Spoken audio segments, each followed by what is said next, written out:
A Capitalist Success Material Excess Guide. Chapter 1. Greed and ego are the religion of capitalism. The sun always shines on TV. Prepare for the worst. The Wise Cynic.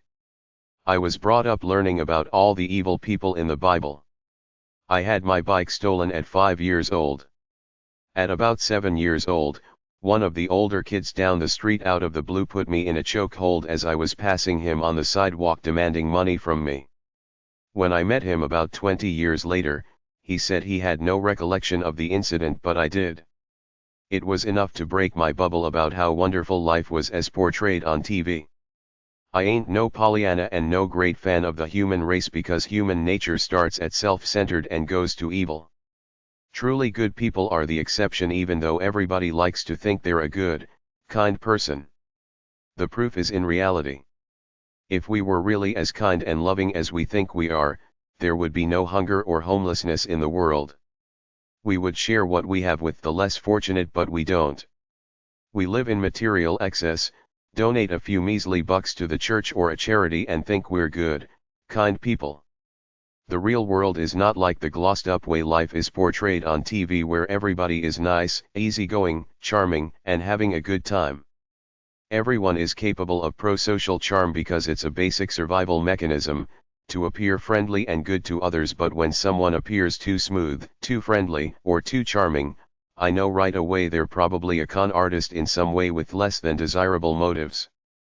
There is enough food, medicine, money, and material goods for everybody on the planet to live modest, comfortable lives, but the situation is that many of us in the prosperous Western countries live in extreme material excess, while many people in the world live in shacks and can't get enough food or medicine to survive past childhood. The hypocrisy in the West is that most people think they're good, kind, generous Christian stock, but everywhere you look there is extreme frivolous overconsumption of meaningless things we don't really need. How about fashion, hair color, home decor, and video games for starters? Can a truly good person live in excess when there is so much pain and suffering in the world? There is something seriously wrong with the human race. Self-delusion and selfishness top the list. I'm telling you all this so you can break out of your complacent bubble for a minute to see what's really going on. Then someday when your bubble breaks for real, you might be ready for it. The most basic rule is to play along with everybody as though you're a good, old homeboy or homegirl, but don't trust anybody's public persona, especially where money is concerned. Never flash cash or wealth around, trying to impress others.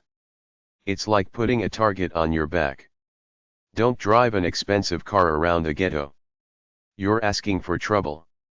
I look for practical advice and listen to anyone offering something to help people, but I filter it all through my own critical analysis. Even though I'm not materialistic, frivolous, or greedy, I need as much money as I can earn without sacrificing too much of my true identity to give me a buffer of financial security, because money shields me from many of the hardships of life, like worrying about a roof over my head, food, medical treatment, dental treatment, etc. People in general think they're kinder, warmer, and morally better than they actually are. Most people sit in their comfortable homes, pampering themselves with food, alcohol, drugs, pop culture, entertainment, and consumer goods they don't need, while deluding themselves into thinking they're good, kind people. On the good to evil 100-point scale, I'd say that most people start at self-centered, which is at 50, which I believe to be the true natural state of humanity, to care about your own self-preservation, comfort, and enjoyment before you care about others. We learn to be charming and act pro-social out in public, but in our hearts, if we want to be free, we must accept who we really are and what we really feel without putting a fake greeting card commercial over our true natures.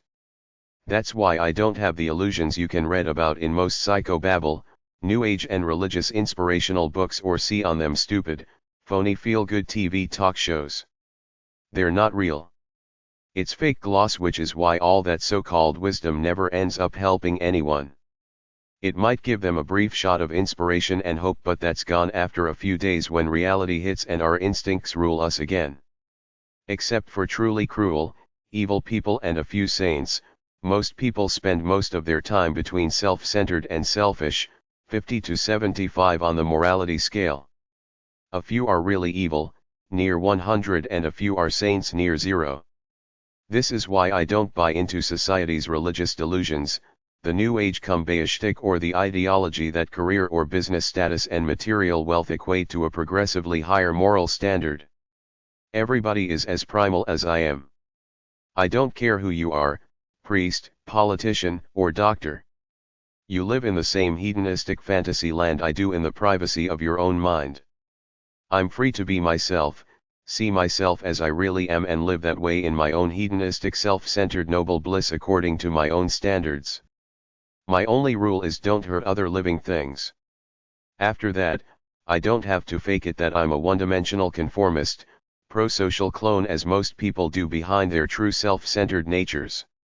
No man is different than me in the privacy of his mind, but that's a matter reserved for my love and sex book.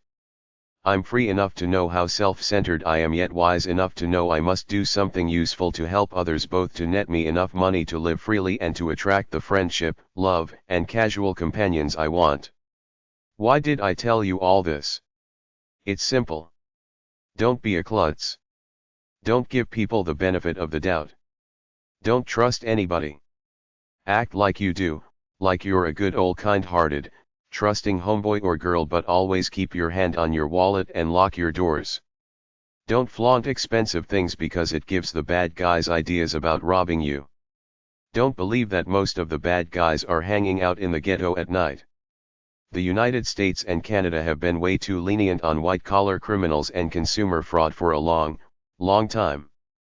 If I was the president, I'd create a whole new independent consumer fraud department with no ties to the FTC, the SEC, or the FDA, which are all wimps as far as I'm concerned, in bed with the people they're supposed to be policing because that's where they go to get jobs after they retire from their government positions. Don't be so naive that you trust some fat cat con artist because he wears a suit and talks nicely. The best con artists learn how to be the best charmers.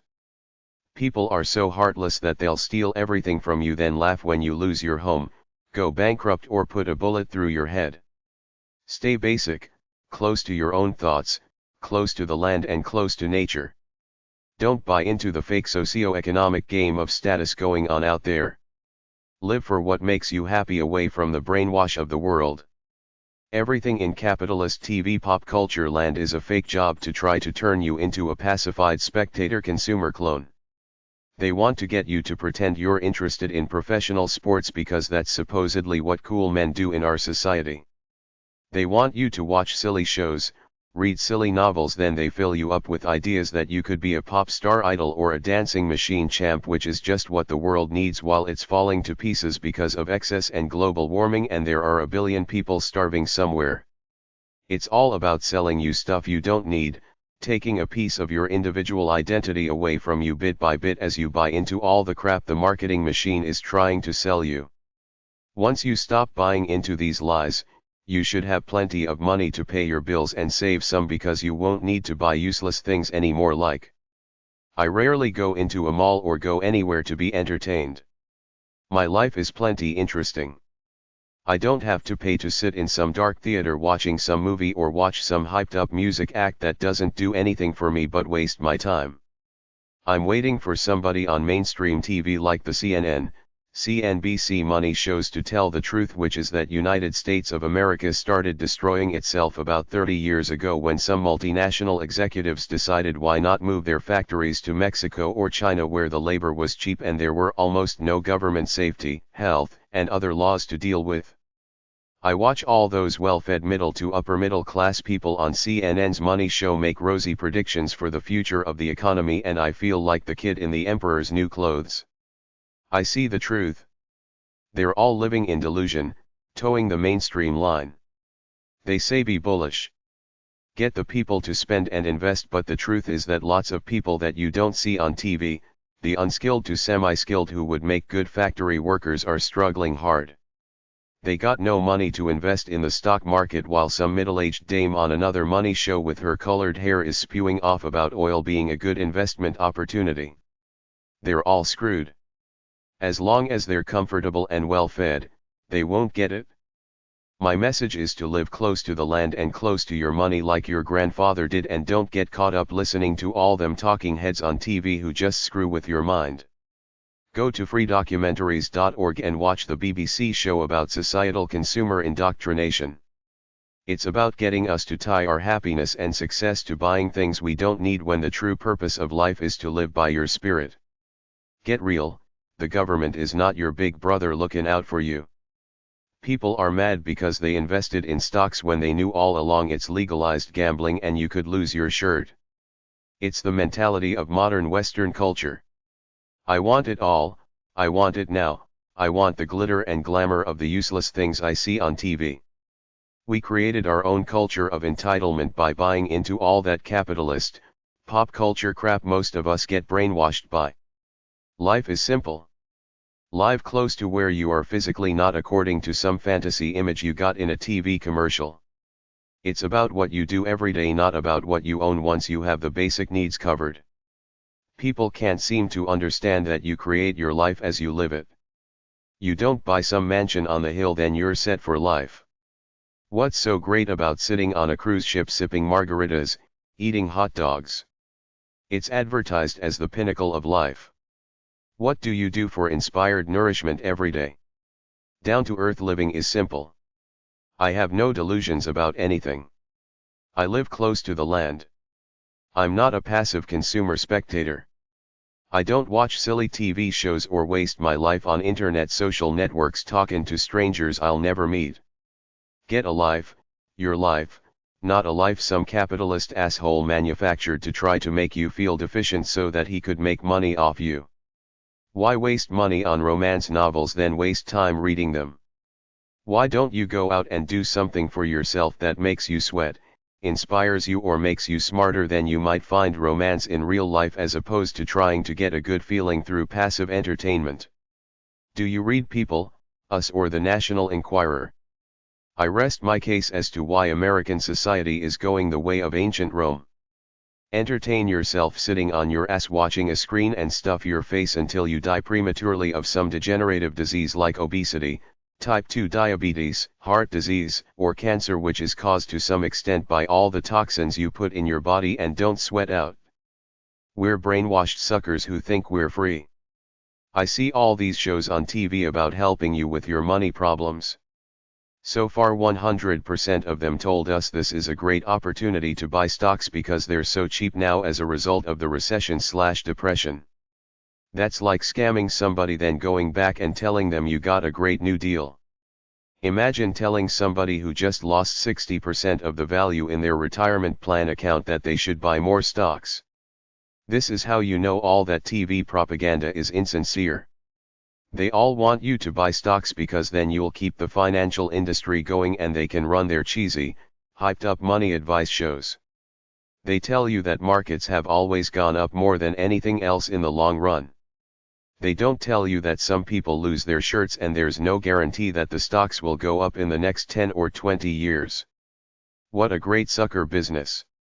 The brokerage houses make money every time a stock is bought or sold, no matter what. The financial advisors take your money and invest it. If it goes up, they make a percentage commission. If it goes down, they lose nothing. You lose it. There's no accountability. They can walk away after your stock portfolio is shot and then they want you to buy more stocks. The stock markets don't run anything.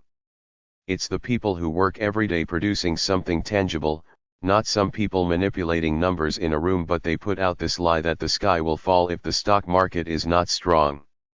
The only thing that will happen is they won't be fat cats anymore. Everyone else will go in on living day by day like they do now. The so-called federal government bailout was another big propaganda scam. The big hots in the financial industry lied by saying the economy would be destroyed if the government didn't bail them out. All that would have happened is that there would have been less speculators trying to make money on paper from money. Industry would have kept on going. The banks left standing make their money lending to solid businesses. It wouldn't have dried up like they claim. Nobody tells you the truth. The stock market is gambling. Live close to the land and your body. Worry about the nuts and bolts of your life practically. Try to earn money the old-fashioned way, by doing something that can help people. Take a second job or start a small part-time business. Don't buy all that useless junk they're constantly advertising at you. Do women need hair color? Do guys need video games? How many pair of shoes are enough? There was a woman on the show The Housewives of Atlanta who said she owned 1,000 pair of shoes. She was matter of fact about it, as though she didn't realize she was breaking every natural and moral law of the universe, taking much more than you need, squandering it on extreme material excess while some people starve. There was some female pop star on TV. The interviewer was shocked when she walked into her closet, which was the size of an entire one-bedroom apartment full of clothes. The interviewer said something about the excess. The answer was, "A girl's gotta have fun," which shows how screwed up she was, because you don't have fun with material things. You have fun by setting your spirit soaring on high through what you do. I knew a girl about 15 years ago who seemed nice at first blush, but the truth was that she thought she was Barbie, the doll, and tried to be like her and live like her. It was ridiculous. Who is the real her? She had no identity beyond some pop culture caricature. It will never be right for somebody to live in ridiculous splendor while somebody else dies because they can't pay for medical treatment, but this is where the American dream ideology has taken us. Do you need that new hip-hop CD telling you to get some more bling? I saw some bit on TV about stars and their perfumes. That tells me why society is screwed. PBS does a show about homeless families with kids living out of trailers, then I turn the channel and see so-called celebrities hawking their new perfume selling for $90 a bottle, acting like they got some real cool stuff there. Get real, America, or die like Rome did, then the French, then the Russians. If there's a big rift between the fat cats and the peasants, watch out. It's a society gone mad. I don't know all the particulars. I just know that the documentary IOUSA says that the American government is broke, they won't be able to meet future social security payments, but they're still fighting wars they started in places most people can't find on a map. Don't put your faith in a bunch of arrogant people on Wall Street who are buddies with the politicians and government administrators. They're all out for themselves, not you. The truth is, don't believe anything you see on TV. Earn your money the way you do, then after that live like your grandfather did. He saved his money, bought something when he had enough saved up, lived close to the land, and did not speculate in financial investments. Nobody promised you a rose garden. It's not you that owns stuff, it's stuff that owns you. Nobody promised you a rose garden, but you can grow one on your own. A lot of people are engaging in wishful thinking and false hope, thinking that just because the economy has recovered in the past, it will recover in current times based on its past track record, but nobody seems to take into account the fact that the times we're living in now have no common ground with times past, because we live in a high-tech society where the world is more interconnected than ever. People are now massively influenced by the mass media much more than ever so, whereas in the Depression of 1929, people got on with their business in their newly emerging limited surroundings. Nowadays, it's like watch the news on TV and see them all tell you how bad it is, then turn the channel and watch some completely useless show about people trying to become pop idols or dance and fool champions, and you know the modern world is screwed. We have doom and gloom over here and bread and circuses over there, not to mention the fake worlds of glamour and red carpet runways. They're all screwed. It's like the dance band on the Titanic, keep having fun and spending money you don't have, oblivious to the fact that the ship is going down. Another thing that gets me about the stupidity of our Western leaders is that they don't seem to grasp that the banking and investing firms create nothing substantial for the economy. They manipulate numbers and shuffle paper around. The real economy is the people working to create something like food, cars, plumbing repairs, or medical cures. Everything else is generic. It would not have mattered if half of our insurance companies, investment brokerages, and banks failed. The ones left standing would simply have taken up the slack, and we would have been cleaning our society of some of this poison, this fallacious idea of trying to make money by manipulating numbers, not by doing something substantial. Listen to yourself. Go back to the way of life your grandfather lived by or the mindset before 1973. After that, cable TV brainwashed the world. Stay close to the land and what's real. There's no law etched in stone that says that the economy goes down for a while then goes up as all the alleged experts on TV say. Our manufacturing infrastructure has been sold to third world nations by the multinational corporations. In order to recover you have to go back to manufacturing most of the goods you use.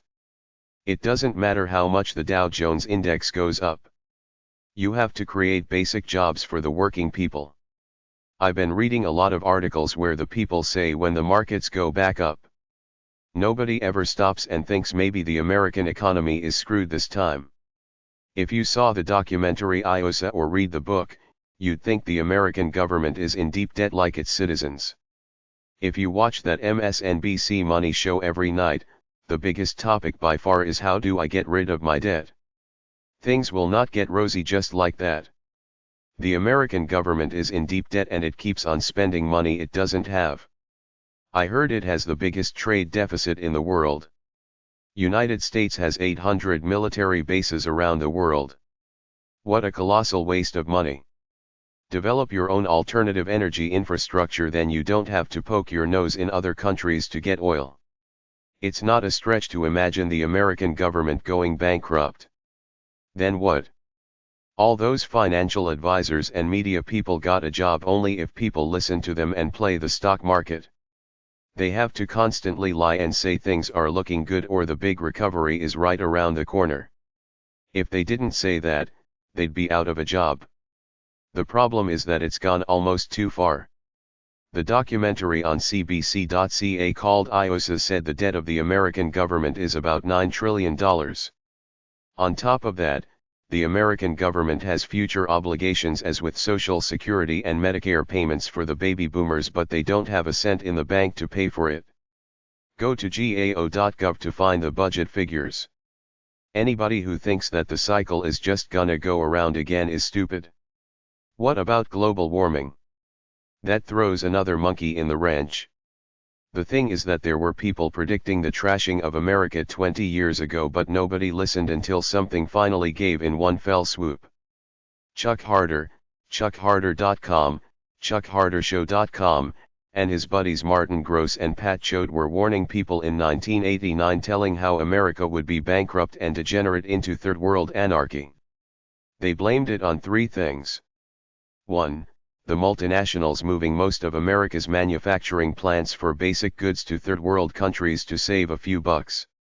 2. Massive overspending and waste by the government. 3.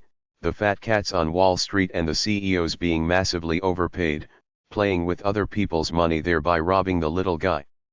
In another era, the people would have rebelled and strung these guys up. We're supposedly too civilized for that now, but there are a handful of novels out there painting a revolution scenario.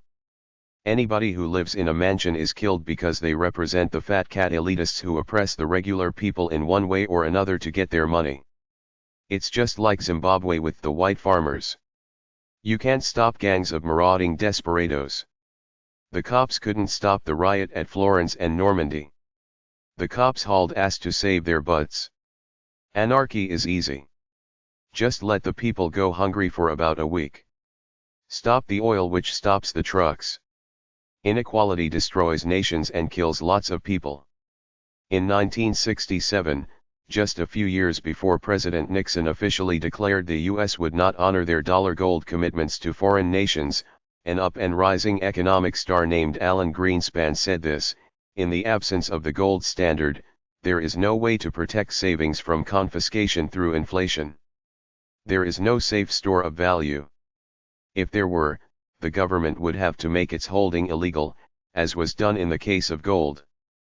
If everyone decided, for example, to convert all his bank deposits to silver or copper or any other good and thereafter declined to accept checks as payment for goods, bank deposits would lose their purchasing power and government-created bank credit would be worthless as a claim on goods. The financial policy of the welfare state requires that there be no way for the owners of wealth to protect themselves. This is the shabby secret of the welfare statists' tirades against gold. Deficit spending is simply a scheme for the confiscation of wealth. Gold stands in the way of this insidious process. It stands as a protector of property rights. If one grasps this, one has no difficulty in understanding the statist's antagonism toward the gold standard. Anonymous quote: "Money is intrinsically evil because it takes people away from their true natures and makes them greedy. I believe inequality is the biggest problem in society, the fact that one guy lives in extreme material excess while another guy is homeless. Any society that goes like this for too long firstly gets violent crime, then rebellion against the fat cats. It's not fair for one guy to own 10 expensive cars and a private jet while another guy eats in a soup kitchen. There are not enough unemployed, bankrupt, foreclosed people around yet, but if the numbers increase by 20% or so, watch out. The cops and the army can't monitor millions of desperate people plundering the homes of the wealthy. It's better to give a little bit and balance the wealth rather than hoarding it all for yourself. It sets you up as a target if you live in conspicuous excess. There was a story in the news about some woman driving a Rolls-Royce through the ghetto. She got carjacked and killed. If you're driving a Rolls-Royce in the first place, you're doing it to send a message out that you're special and elite. Nobody needs a Rolls-Royce. It's like you're rubbing your self-perception of your superiority in the faces of the poor people. It's like you're putting a target on your back. The American government and the people don't seem to realize two things. 1. As long as you keep pumping money into an American military, people around the world will continue to hate America and the government will keep piling up debt. You have to go to a pre-World War II mentality. Call the military home. Disband 95% of it except for what you need to defend domestic borders and use that money and manpower to rebuild the American infrastructure with alternative energy and alternative industries. Don't let China manufacture the basic goods and sell them to you. Make them yourself. 2. The real problem is basic manufacturing. It's been trashed by the multinationals looking for places to produce their products cheaper than sell them to America, which has the biggest trade deficit in the world. America has to manufacture most of its own stuff that Americans use, all the way down to plastic cups. We can't leave it for other countries to do. Politicians and people in the money business are in the happy business. They're not hurting. They're making a good wage. They can't relate to the hard-working man or woman going through hard times. Their job is to get on TV and say it will be better. Don't believe any of it. Trust yourself. Build your own life. The American dream is basically get what I can by any means necessary, get my big mansion, then fuck the plebe at the bottom of the hill. It's not about sharing. It's about greed. This causes peasants to revolt. The recession is good in the sense that some fat cats get outed as crooks, but others are out on the street like the peasants.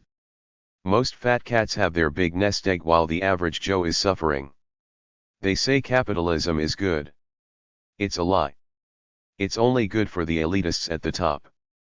Most of the world is now capitalist and most of it is poor.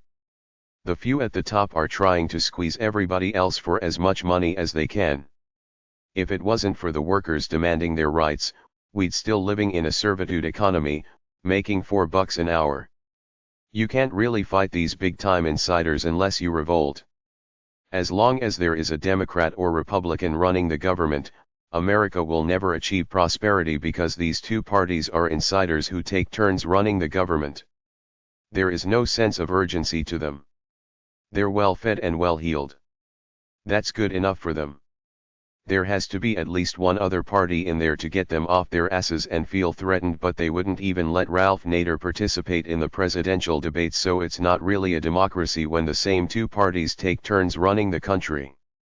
America has no basic manufacturing left to sustain itself, no tangible industries to back up its money.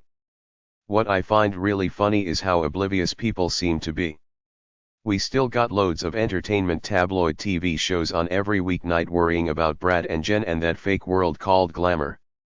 We still got those TV commercials that tell you to color your hair because you're worth it, or the girl who uses a certain shampoo because she says it makes her feel sexy like a cherry on top. What a crock of crap. Hair color is one of the most useless consumer products in the world along with video games and pop culture CDs. All this is going on while there are millions of lost jobs, foreclosures, and bankruptcies. It doesn't make any sense. America has gone from the spirit of Abe Lincoln's self-sufficient, self-education philosophy to a bunch of brainwashed clones more interested in stupid TV shows about housewives sleeping around and punks trying to be the next pop idol, which is just what America needs, another arrogant, self-deluded punk thinking he or she is a star because they sing a song and have a cheesy music video on TV. Or they call some deluded, naive kid a superstar because she dresses up and prances around like a fool, gaga. This is the real reason why America is going down the tubes. Too many stupid movies and silly TV shows have turned the people into a bunch of pacified, overweight, well-fed wimps.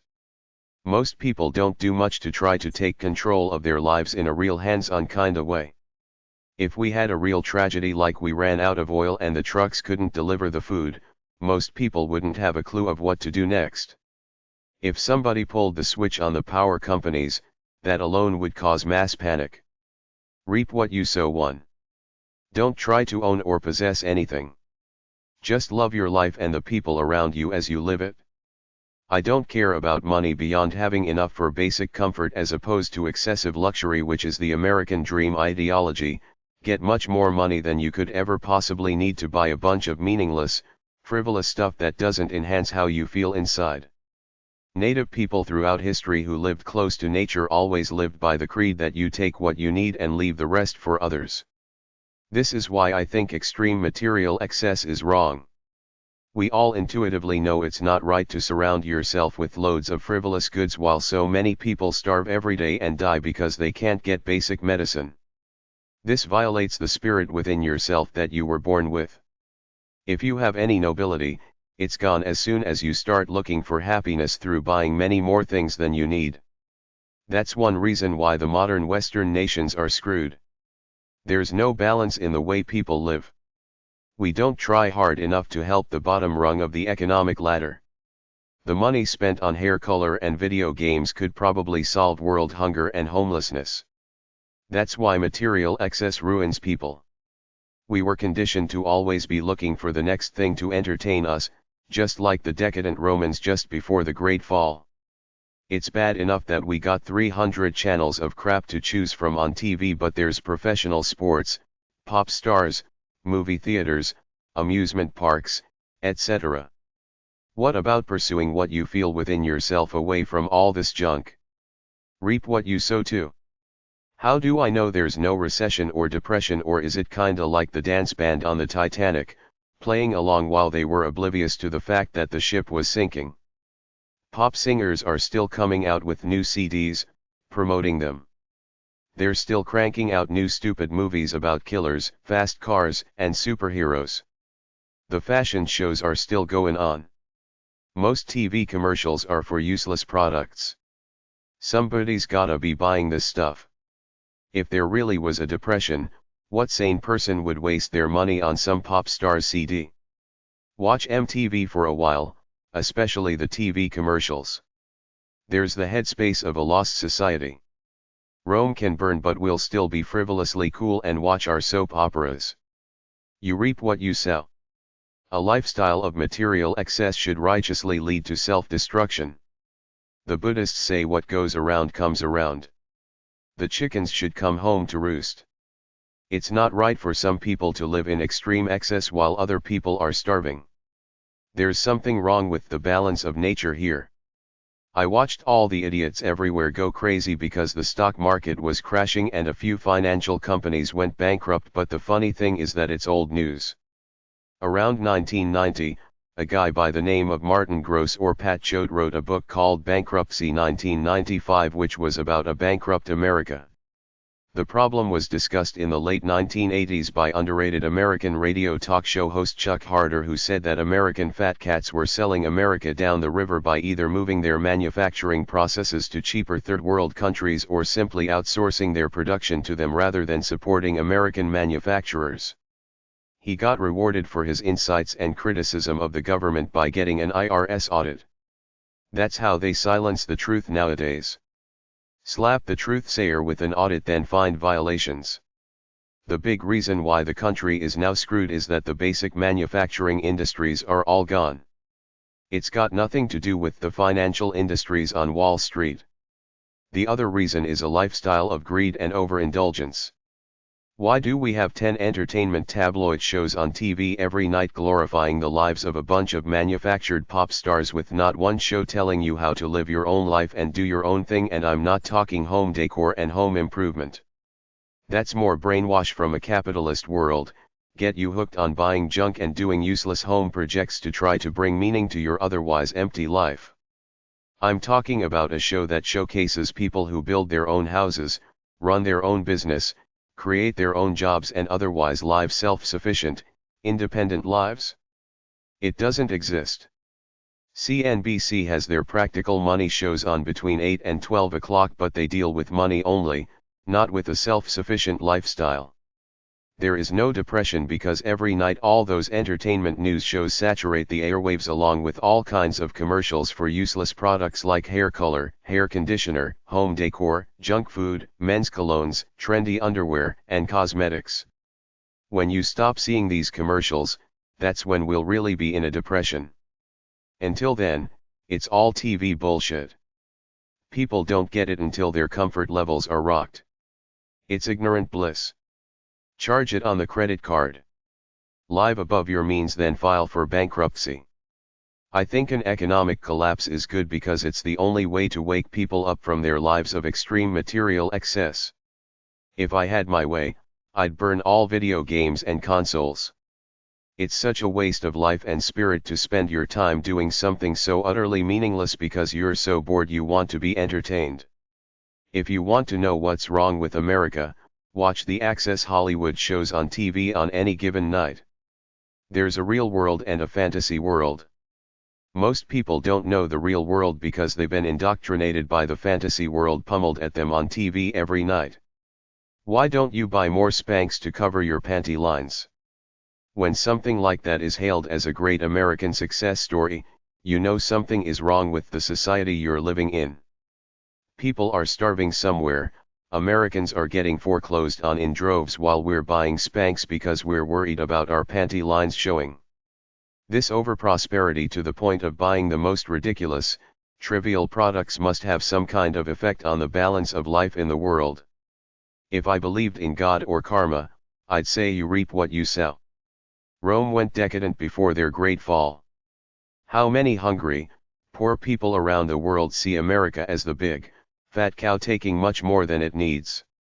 It hasn't gotten that tough yet that most of us are giving up restaurant food, hair color, trendy clothes, and giving up our cosmetics, but one by one some people are starting to see there is a real world away from that fake world of glamour promoted by the fashion and cosmetics industries through pop culture entertainment. It's not like most of us are striving to be modest, down to earth, salt of the earth people. Most of us, at least in the cities and the people who watch a lot of TV, still want the flash, to be seen as special, cool, fashionable, trendy, upwardly mobile and glamorous by others. This is one thing that is destroying America, this preoccupation with the frivolous over the real, functional, and practical. It's not about what you own beyond the basics. It's about what you do to keep yourself inspired, feeling lusty, good and healthy day by day. That's why I laughed when the economy collapsed. It didn't really collapse.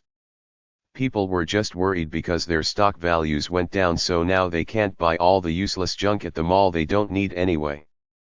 They'll have to buy less of it, but women won't stop coloring their hair, buying much more clothes than they need, and men won't stop paying $100 or more for a ticket to watch some professional sports game or buy new video games.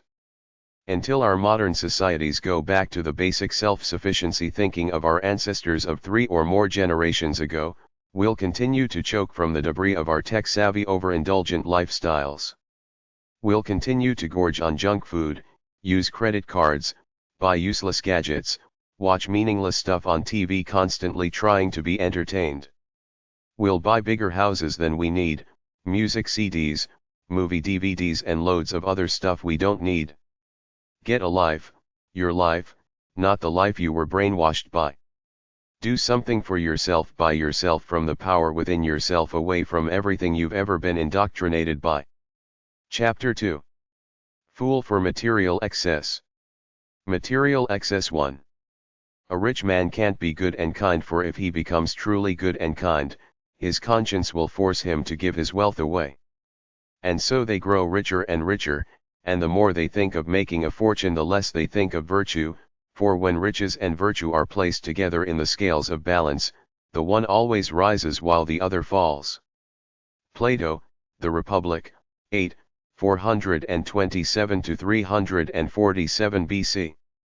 To be rich, regardless of his fortune or lack of it, a man must live by his own values. If these values are not personally meaningful, then no amount of money gained can hide the emptiness of a life without them. J.P. Getty. Over the years, it has been hard to be content. I am realizing now that it really doesn't matter. I have so much compared to so many others in other countries, states, and towns. I am blessed with other types of stuff. Each day I look at my husband, 2 daughters, and son. I know that I am blessed. I'm thankful for the house I have, the car I drive, and the food I eat.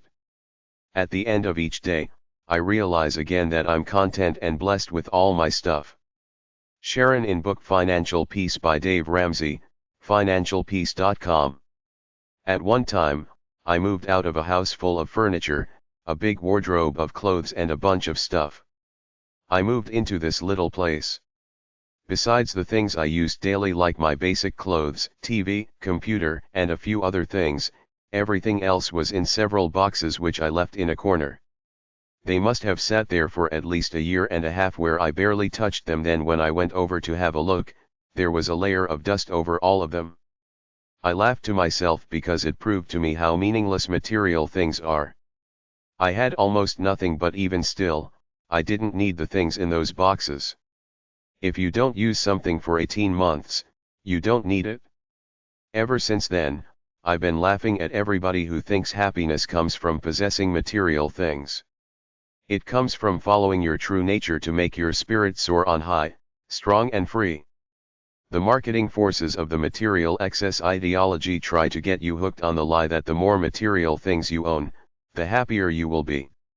They try to promote this phony special feeling you get called coolness, trendiness, or glamour when you're trying to imitate the characters in TV commercials, like the supposedly cool guy with the expensive shades driving down the highway in his overpriced sports car, or the glammed up girl sashaying down a fashion runway or a red carpet somewhere supposedly feeling like a princess, the belle of the ball with the glass slippers on.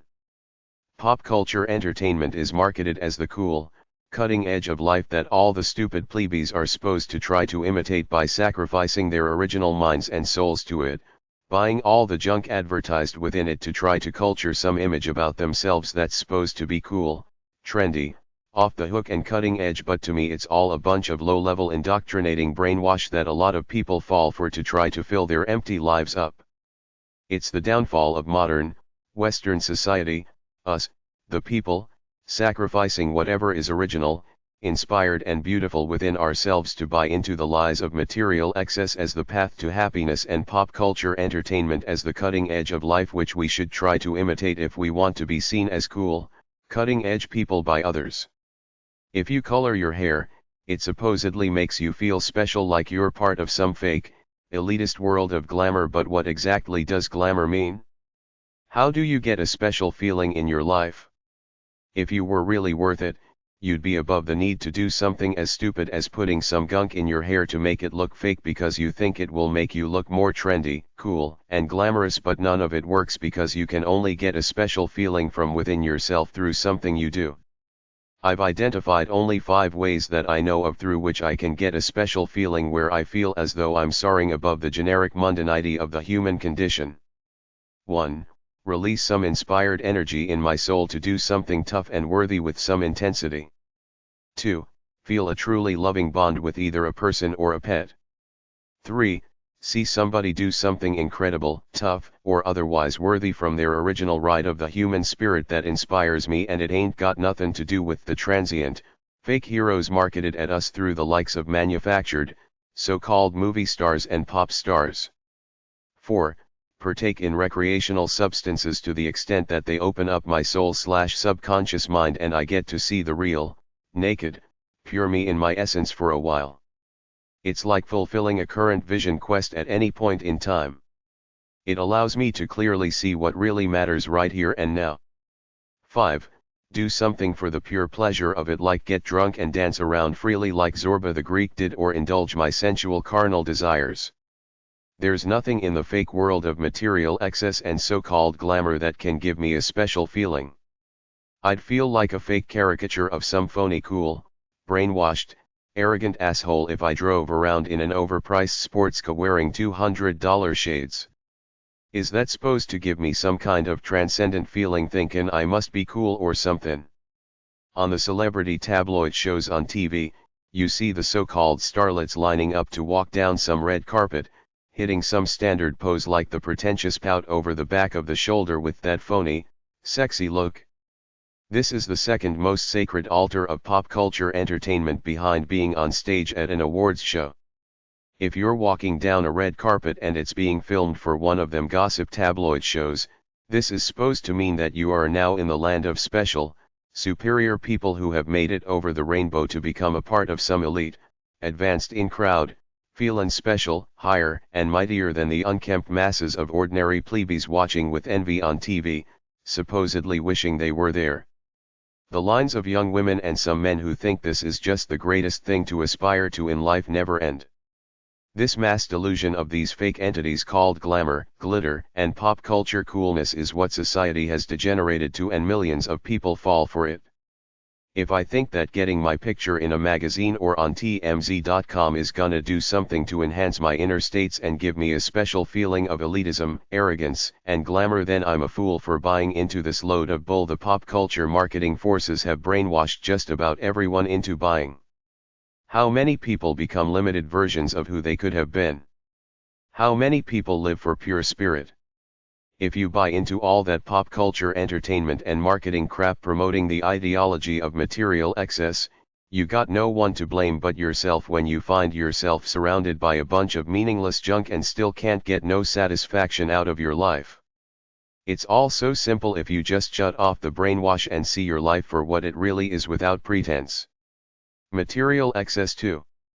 Idleness and luxury are not the path to happiness. Most of our spending is done to forward our efforts to look like others. Ralph Waldo Emerson. If you have an income without working hard, then someone worked hard without receiving an income. Maimonides. A truly kind person cannot be rich. A rich person, without question, is not a kind one. Chinese proverb. The capitalist system promotes a very narrow view of success based on how much money you have. Capitalism doesn't care what evil things someone might have done to get the money. It doesn't make allowances for people born with disabilities or into poverty-stricken families. A capitalistic system doesn't care about what you did to help people in a non-commercial way. Capitalism has destroyed millions of the people who buy into it then don't measure up to its definition of success. Capitalism must have destroyed the world. After all, after 100 or so years of it, most people are still poor. Material excess is like an overflowing barrel. It does you no good. It's a waste. You have all you need in the barrel itself. To my way of thinking, for anyone to pursue frivolous things and relish in a lifestyle of endless consumption in the pursuit of happiness is really a pursuit of something to fill up an empty soul, and the soul is empty because you're not being the person you were born with the blueprint to be. Furthermore, it's a sin against any god you might believe in and the harmony of the cosmos for someone to live in frivolous excess over here, worried about what style of Italian tiles to get for his swimming pool while UNICEF tells us that 30,000 kids die every day of hunger-related diseases. The problem with society is the ideology that the pursuit of material excess is the cutting-edge path to happiness and success in life. We're not taught to be cooperative and strive to do something good with our lives based on what we feel within. We're taught that competition is good, to beat everybody else by any means necessary in order to stand on some illusory podium as number one. We're not taught that you don't really need all that much and shouldn't be greedy. Advertisements are always telling us that we deserve a break today because we're worth it. They're not telling us to take only what we need and leave the rest for others. They're telling us to work your ass off to earn enough money so that you can afford all that cheese, like a TV commercial for the lottery says. To me, it's disgusting when they promote material excess as the key to happiness, as they do in all those lottery ads. This entire ideology of material excess and the pursuit of it is the major reason for the disharmony in modern society, because it promotes two classes of people. 1. The elite people who wallow in material excess. 2. Everybody else who is seduced by the stuff on TV, think that this is the key to happiness, then do whatever they must to get there, be it destroying themselves at work or killing somebody to rob them. It's all about getting more and never being satisfied. If you have one functional car, why not get a cool-looking supercharged car and a Jeep while you're at it, even though you don't need them? It's not enough to be living in a basic comfortable house. You now need a bigger house with a gourmet kitchen and some phony, fancy-ass tiles from Italy. And what about these women whose closets are bigger than bedrooms, full of clothes, and they say they're just having fun? What kind of fun is that, to waste the precious resources of the world on frivolous, useless things while there are kids somewhere who don't go to school because the local government can't afford to build them? Why don't these people do something real and meaningful with their lives rather than trying to find happiness through material things? Our society is fundamentally flawed. As long as they keep blasting this ideology of capitalist excess at us through TV shows and commercials, it will be a mess of greed. People will not start to treat each other like brothers unless they can be educated to see that cooperation and the pursuit of self-honor are much better than the pursuit of material excess through competition. 20 years ago, Blackberries didn't exist, and now people say they can't get along without them. What about cell phones, video games, or the latest blockbuster movie being advertised on TV? What creates this demand? Is all growth good? Is there a point when there's too much and it becomes detrimental to a good quality of life? Materialism is good to the point of having enough stuff to get by and live a basic, comfortable life. The goal of life on a practical level is to survive and live in basic comfort, but when it gets to the point of excess, which is what the reward system of capitalism is based on, then we live in a society of disharmony, just like an individual can live in disharmony if they don't follow their true nature. God didn't create us to be fat or to own 100 pair of shoes because they're supposedly trendy and we can because we have the money. In all the religions of the world and all the life codes groups of people have developed like the native Indians, the one sure rule in every one of them is take what you need and either leave the rest or give it away to help someone who needs it more than you do. This standard of life conduct has held up until capitalism was spawned during the Industrial Revolution, and now we have a society based on more is good rather than following what you feel in your soul and living by it. Capitalist society is in disharmony with itself, and it always will be as long as there is this great disparity of wealth which is constantly pounded at us through advertising, the mainstream media and pop culture entertainment, where everybody seems to be having a great, old, fun, frivolous, extravagant time without trying too hard, without worrying about their fellow man on the other side of the road in need. It's all about being a star and feeling special 'cause you're worth it, as the cheesy hair coloring commercial says. The ideal of success is to live in excessive wealth with people owning much more things than they could ever need, like one guy owning over 100 cars or some woman contemplating what kind of tiles to get for her kitchen makeover while others barely get enough food or basic medical care. As long as society is structured like this, it will always be a mess of anger, hate, bigotry, violence, crime, waste, war, rebellion and murder. There have been cooperative societies in the past where people shared and helped each other, where nobody took more than they needed to build great monuments of excess to themselves like they do nowadays in modern Western society. This is the state of our capitalist pop culture world, which is why I don't participate in it and live to stay pure to the person I was born to be via the nature that was placed into my soul when my God gave me life. American capitalism will never succeed because it's based on greed. What is a celebrity or a pop culture star but someone living in extravagant excess? And this is what our society worships. There are at least 10 half-hour entertainment tabloid shows on every night dedicated to worshipping this lifestyle of vanity, frivolity, self-centeredness, elitism, trendiness, fashion, and meaningless excess as the way to aspire to be. Is it any wonder we live in a lost society of brainwashed clones? As long as you flaunt the lifestyles of the rich and famous on TV, there will always be an oppressed minority who work very hard for considerably less compensation who will feel cheated and bitter. Oppress them long enough and they will riot in the streets and fly planes into buildings. Share your wealth, don't openly carry a big stick and don't flaunt your excessive lifestyle, because if you do, the plebeians will gang up on you to release all their hate, anger, and frustration when they get the chance. Build a society based on cooperation where nobody lives in extreme excess, and I will bet the crime rate will go way down. People will be happier and actually stop to help their fellow man if he's in need on the side of the road. You'd think that if we were a truly loving people, we would help each other rather than gorge ourselves on all this pop culture entertainment, junk food, and material crap at the mall. Material excess 3. People think I'm a freak for insisting that they shut lights off when not in use, or simply talking about the way people waste stuff, but I stick with the old adage that some people say comes from the natives. I don't know if this is true, but I believe by the code of take what you need for basic comfort. Anything more is a sin against life and the great spirit that created us. Be pure within yourself. Watch less TV, which tries to brainwash you towards excessive consumption. Children see an average of 40,000 television commercials a year. It's a tragedy. Some people feel that wasting stuff makes them feel elitist in some way. This is one big problem in modern Western society. If you watch those shows on Lifetime TV about shopping addicts, it's clear that these people have superiority complexes. They think they're above being frugal.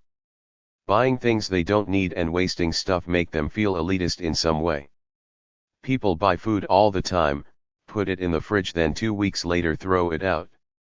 I'm so frugal in outlook that it causes problems for me with personal relationships because I can't stand people who waste routinely with no thought of it.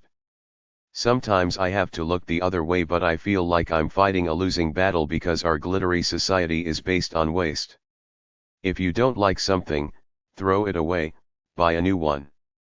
The things that really satisfy you come from your soul/free spirit, which cost very little money to do, yet society tells us to buy big speedboats, ATVs, jet skis, etc. I think video games are a tragedy, not just for the money they cost but for all that time people waste on them when they could be improving their lives, spending time with their loved ones and helping the world somehow. Material excess 4. Can you drink from a gold cup while others are suffering? Muslim saying. The love of great wealth commands you to sacrifice your soul for it. People are so involved in their material interests that when they look at the manifestations of the human soul and at pure relationships between people, they look at them from the point of view of how to improve their material well-being. Respectability is often measured by one's wealth and not by his real inner spiritual value. Ralph Waldo Emerson, 1803–1882. I'm thankful for what I have. Compared to the rest of the world, we're all multimillionaires, and anyway, life is about spirit, not material things. Wise man Bill. There is at least one TV show that is promoting the idea that if you discover the right gimmick, regardless of how stupid and useless it is, you could make millions. This is what this show promotes, basically what comes down to useless, meaningless products that take the ideology of material excess to a whole new low level. How about SPX, some kind of underwear that leaves no panty lines? That's supposedly one of our greatest recent inventions, leading to $100 million company. We're worrying about panty lines while some kid will die somewhere today because he can't get a buck's worth of the medicine, and then people call me a malcontent when I talk about how screwed our society is. How about a thermometer gadget on your sink faucet as opposed to feeling the water as it comes out? How about a special tool to chop lettuce? What do we need all these stupid little gadgets for when the basic ones we have now are good enough? How about some drops to supposedly mask the smell of a number 2 in the bathroom? Do we need a new fitness video or a new fitness gadget? Did the Thighmaster really work, or was it hype? Some guy creates joke teeth and supposedly makes $50 million.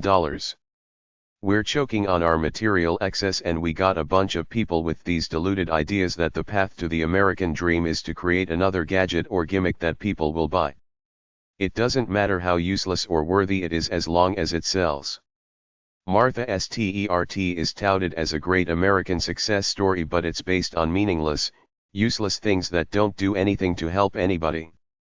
It just makes middle-aged to older women more pathetic, trivial, and mundane than they are now by getting them more brainwashed to think cookie recipes and home decor is the cutting edge of life. The home decor and all the stupid, little trinkets in your house do absolutely nothing to enhance the quality of your life unless you've been brainwashed to think this is where it's at. The meaningless things you surround yourself with right out of the pages of one of them Martha magazines. If all the energy that people spent studying the stock market was spent to help the world, all our great social problems like poverty, hunger, and medicine shortages would have been solved long ago.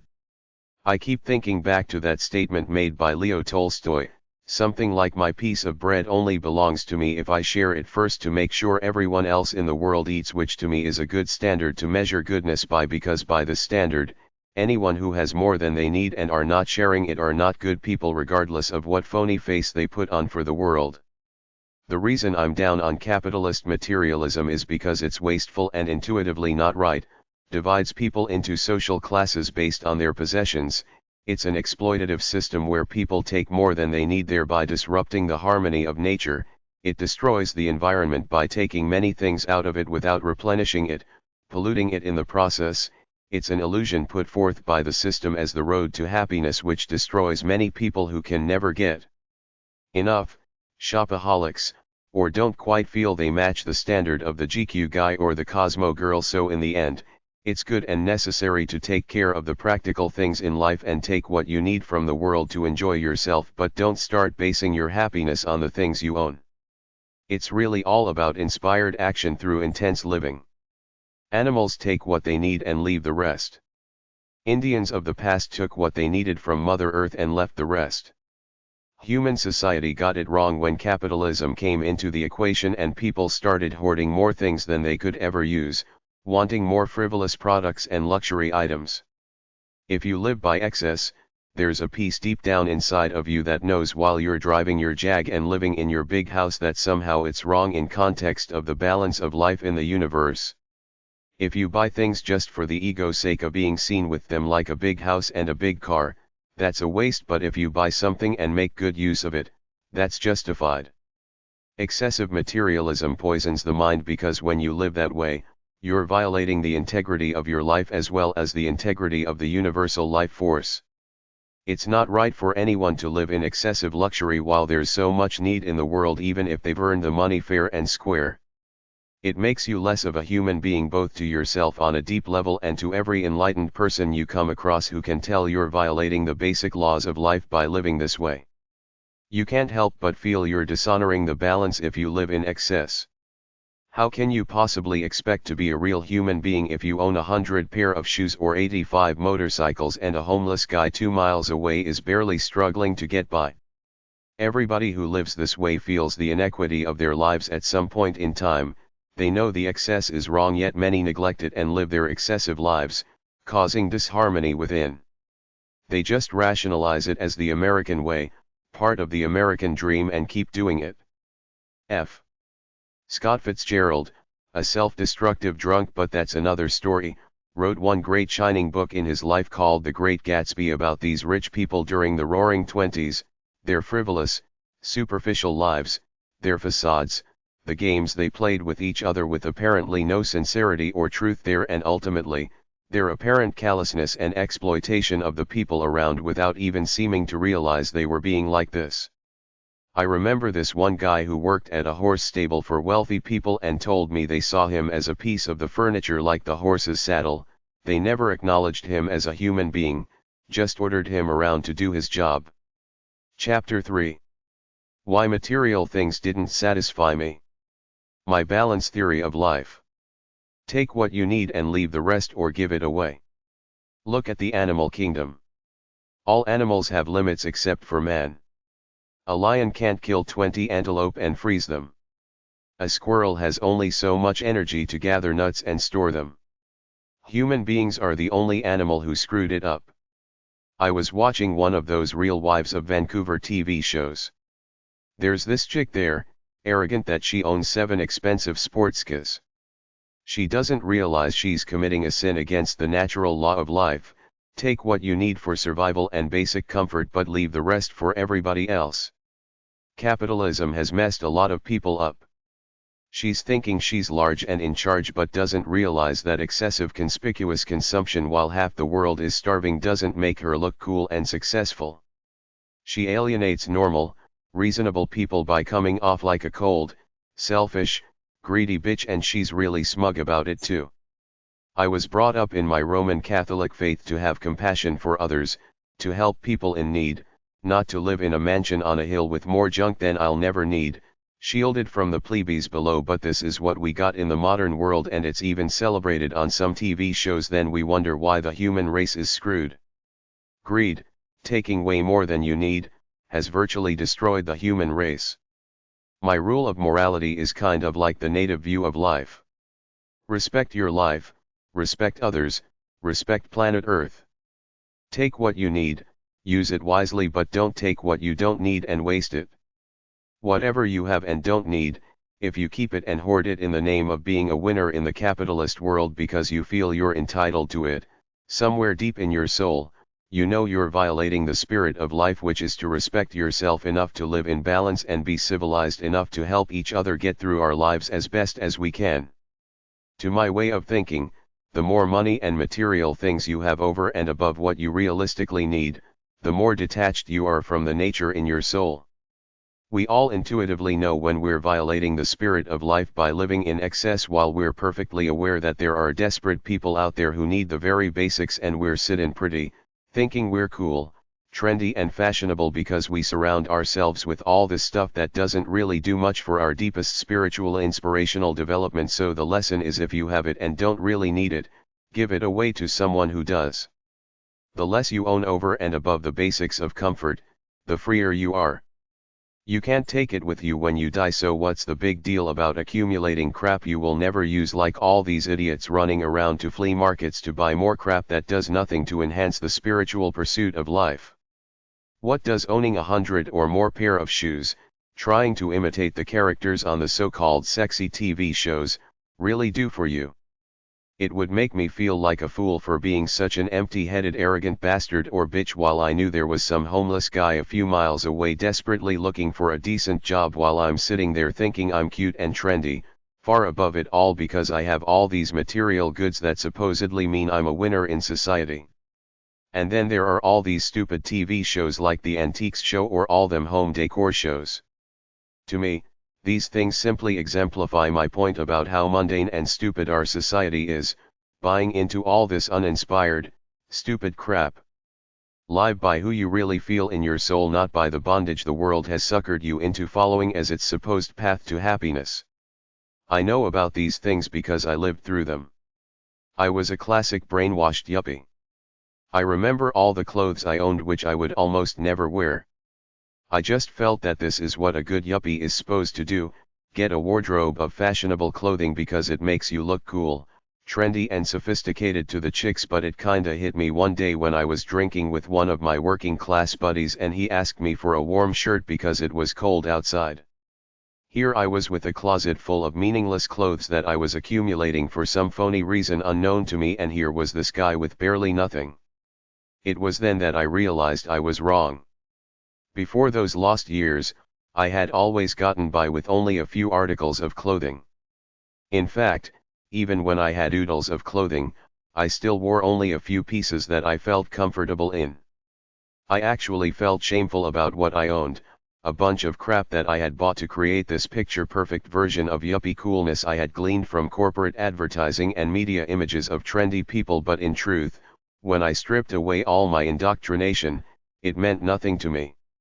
It was great to free myself from all these illusions, which is why I laugh at all these people around still playing these games, trying to aspire to some standard they borrowed from the system, while I live a free life in my modest, Functional Adobe, and I don't feel deprived because I own my time and I got my true identity, which is all any of us really owns, some finite time and ourselves in this process known as life. What does anyone really own? Affluence brings with it boredom. Of itself, it offers little but the ability to consume, and a life centered on consumption will appear, and be, devoid of meaning. Robert Bork. Which would you pick, a sparkly soul or a big house? A part of material excess is keeping up with the Joneses. Always get a bigger house, newer car, expensive toys, and trendy clothes because you feel you gotta present a successful, trendy image to others and reassure yourself that you're successful by societal standards. Another part is our insatiable need to buy stuff to fill some hole within us. This goes all the way from the cult of home decor to our need to be entertained by useless junk like ATVs, golf clubs, and video games. I don't need any of that junk. I live by the simple inspiration within me.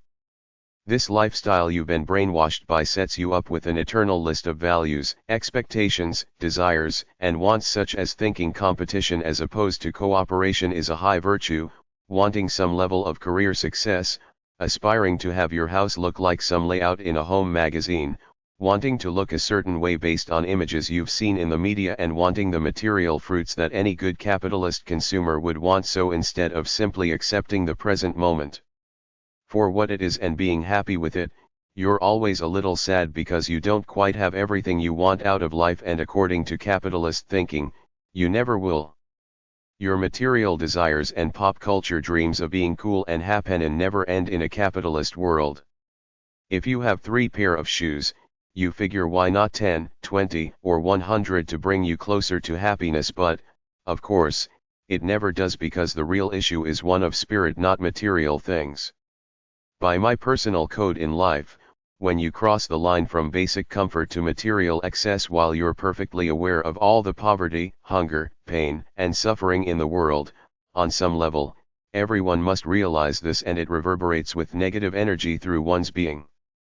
If I had a collection of expensive sports skis, how could I possibly feel good when I was perfectly aware that I have so much, like a fat glutton, while someone somewhere will die tonight of starvation or not enough medicine which costs less than $1?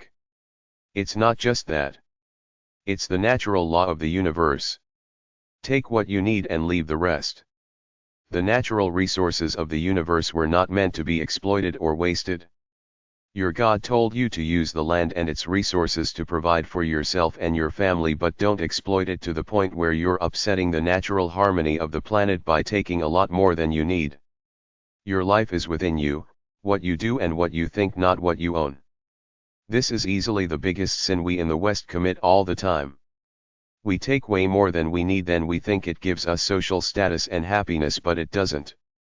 That's why I write my ideas down, to hopefully help some people see that the way the societal construct of life is set up is a big, artificial lie from what it really is if you could listen to yourself freely. Beyond basic comfort, your surroundings are irrelevant. They can't uplift your spirits or help you live in a qualitatively higher mindset. The only way to get that is to use up the natural energy in your soul in all its facets to feel you're taking your life for good, to great ride of fun, enjoyment, exertion, and inspired release. There is all kinds of indoctrination out there constantly assaulting you, such as religion, the media, the mainstream news, the cult of celebrity, pop culture entertainment, TV commercials, the psychobabble self-help industries, patriotism, politics, the liberal arts, New Ageism, the traditional work ethic, the American dream ideology, your peer group, ethnic group, fashion, etc. I use what's out there to help and entertain me, but it comes down to following my inherent essence as an artist of my life, following my unique journey. I don't buy into any ideology, paradigm, or lifestyle brand out there. The only rule is to be free and pure and don't hurt other people. The deficiency model of capitalism. Capitalist forces are always wanting to sell us something, so they create this deficiency model of life such that we're always buying stuff to upgrade, move on up, playing the illusory game of own-upmanship, keeping up with the Joneses. The paradigm is that no matter what, you always feel deficient. When capitalist forces through advertising and peer pressure, everybody is brainwashed and trying to force the nonconformists to be like them, have got you always feeling like you want and need more. They've got your soul. They want to make us endless consumers, always buying something, trying to fill some pit which is really trying to fill an empty soul. They create this demand. Just watch TV on any given night. It's designed to make you feel deficient and try to bring yourself up a notch by buying some of the material things they're advertising. The subtle message is buy all this stuff and you will be special, beautiful, worth it, and live as though you're walking down a model's runway, feeling glamorous and elite, a star in your own little world, so to speak. But it all means nothing to people like me. Fashion, the crown jewel of excess gone mad. The so-called fashion industry is a great example of material excess gone wacko. In Canada, we get a fashion show called Fashion File. If you ever want a lesson in lost souls concerning themselves with something utterly useless, watch it. There must be an equivalent weekly fashion show in the United States. It's so surreal to watch these people who have nothing in common with any human being I've ever known. Fashion adds nothing useful or meaningful to the progress of humanity, a bunch of people prancing around pretending there's something deep, cool and advanced happening there, but of course it's all a bunch of worthless delusions. It goes back to the emperor's new clothes thing, some people living under a collective illusion for a while. What exactly are they trying to project? If you wear certain clothes you will supposedly feel special and everyone will look at you because you will be so dazzling? Anybody who buys into this reveals to me how superficial they are. They're not aware enough to realize you are who you are in your soul, and beyond that clothes are function. And they're not just superficial, it's narcissism gone bad. Narcissism is great if you see yourself as a great scientist who's gonna create something that helps the world, and you do, but when you're prancing around creating absolutely nothing useful except for glorifying yourself as to how beautiful, cute, and sexy you think you are, and our society doesn't bat an eye at the absurdity of it all, I know there's something seriously wrong with the society I live in. All this stuff is going on while we have so many economic, political, and life problems everywhere.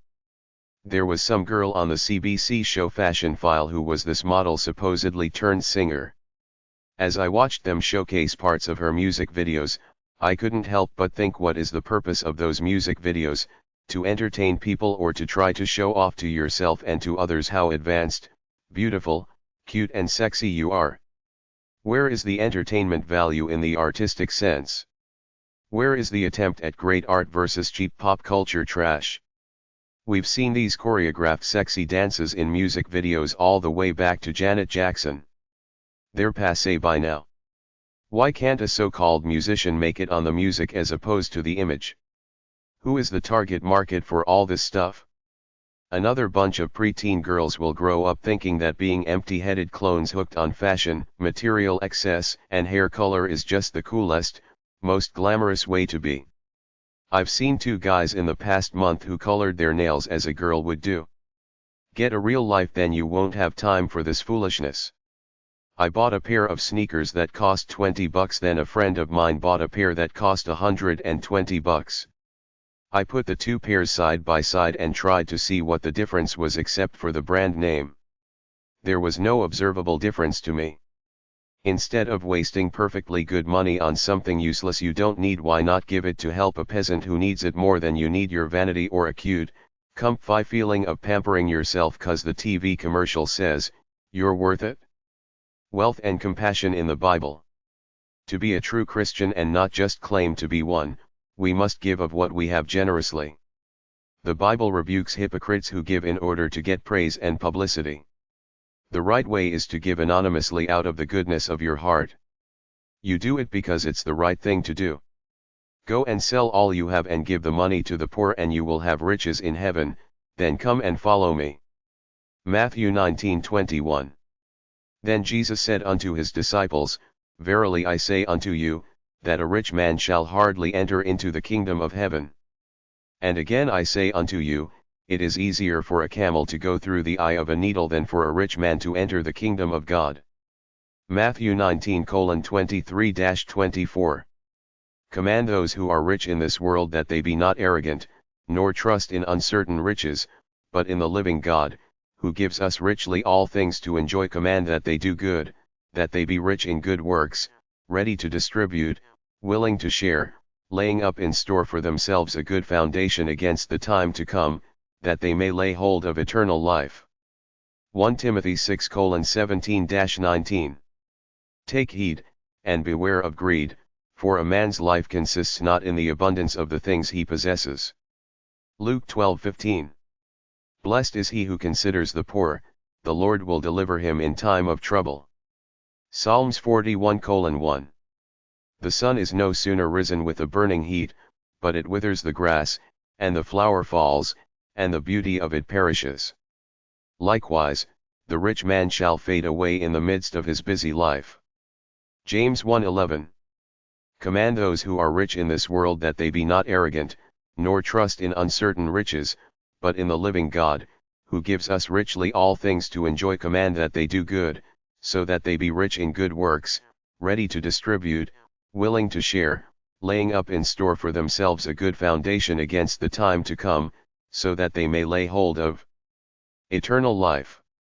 1 Timothy 6:17-19. You shall be enriched in every way for your generosity, which will produce thanksgiving to God. 2 Corinthians 9-11. Let your lives be free from covetousness, and be content with such things as you have, for he has said, I will never leave you, nor forsake you. Hebrews 13:5. Listen now, you rich men, weep and wail for the miseries that shall come upon you. Your riches have corrupted, and your garments are moth-eaten. Your gold and silver have cankered, and the rust of them shall be a witness against you, and shall eat your flesh as it were fire. You have heaped treasure together for the last days. Behold, the wages of the laborers who have harvested your fields, which you kept back by fraud, cry out, and the cries of the harvesters have entered into the ears of the Lord Almighty. You have lived in pleasure and luxury on the earth, you have fattened your hearts, as for a day of slaughter. You have condemned and killed the righteous, one who does not resist you. James 5:1-6. Honor the Lord with your wealth. Proverbs 3:9. Whoever mocks the poor insults his Maker, and he who is glad at calamities shall not go unpunished. Proverbs 17:5. He that oppresses the poor to increase his riches, and he who gives to the rich, shall surely come to want. Proverbs 22:16. A faithful man shall abound with blessings, but he who makes haste to be rich shall not be innocent. Proverbs 28:20. He that hastes to be rich has an evil eye, and considers not that poverty shall come upon him. Proverbs 28:22. Whoever has this world's goods, and sees his brother in need, and has no pity on him, how dwells the love of God in him? My little children, let us not love merely in word, neither in speech, but in deed and in truth. 1 John 3:17-18. Withhold not good from them who deserve it, when it is in your power to do it. Say not to your neighbor, Go, and come again, and tomorrow I will give, when you have it with you now. Proverbs 3:27-28. As you did it to one of the least of these my brethren, you did it to me. Matthew 25:35-40. It is easier for a camel to go through the eye of a needle than for a rich man to enter the kingdom of God. Matthew 19:23-24. Do not covet thy neighbor's house, his wife, his servants, or his property. Exodus 20:17, from the Ten Commandments. As we have any opportunity, let us do good to all men, especially to them who are of the household of faith. Galatians 6:10. Be kind to one another, tender-hearted, forgiving one another, just as God for Christ's sake has forgiven you. Ephesians 4:32. As the elect people of God, holy and beloved, put on compassion, kindness, humbleness of mind, meekness, patience, bear with one another, and forgive one another, if any man has a quarrel against any, just as Christ forgave you, so you also forgive. and above all these things put on love, which binds all things together in perfection. And let the peace of God rule in your hearts, to which you are called in one body, and be thankful. Colossians 3:12-15. The generous soul shall be made prosperous, and he that waters shall be watered himself. Proverbs 11:25. Execute true judgment, and show mercy and compassions every man to his brother. Zechariah 7:9. Give to him that asks you, and turn not away from him that would borrow from you. Matthew 5:42. Then shall the king say to them on his right hand, Come, you blessed of my Father, inherit the kingdom prepared for you from the foundation of the world, for I was hungry, and you gave me food, I was thirsty, and you gave me drink, I was a stranger, and you took me in, naked, and you clothed me, I was sick, and you visited me, I was in prison, and you came to me. Matthew 2:5-34-36. You shall love your neighbor as yourself. Leviticus 19:18. A new commandment I give to you, that you love one another as I have loved you. John 13:34. Greater love has no man than this, that a man lay down his life for his friends. John 15:13. Let love be genuine. Abhor what is evil, hold fast to what is good. Be kindly affectioned one to another with brotherly love. Honor one another above yourselves. Rejoice with those who rejoice, and weep with those who weep. Be of the same mind one toward another. Do not be haughty, but be willing to associate with men of low estate. Be not wise in your own conceit. Romans 12:9-16. Be kindly affectioned one to another with brotherly love, giving honor to one another instead of yourselves. Romans 12:8-10. But who is rich and sees his brother have need yet turns his heart away from them, how does the love of God live in him? My little children, let us not love in word, neither in tongue but in deed and truth. 1 John 3:17-18. You shall not harden your heart nor shut your hand from your poor brother, but you shall open your hand wide to him, and shall surely lend him sufficient for his need, in what he wants. You shall surely give him, and your heart shall not be grieved when you give to him, because for this thing the Lord your God shall bless you in all your works, and in all that you put your hand to. Deuteronomy 15:7-10. With all humility and gentleness and patience, bear with one another in love. Ephesians 4:2. Let nothing be done through selfishness or vain conceit, but in humility let each esteem others better than himself. Look after not your own concerns, but let every man also look after the concerns of others. Let this mind be in you, the mind which was in Christ Jesus. Philippians 2:3-5. Let brotherly love continue. Do not forget to entertain strangers, for in so doing some have entertained angels unawares. Remember those who are in prison as though you were fellow prisoners with them, and remember those who suffer adversity as though you were suffering along with them. Hebrews 13:1-3. If you fulfill the royal law according to the scripture, you shall love your neighbor as yourself, you do well. James 2:8.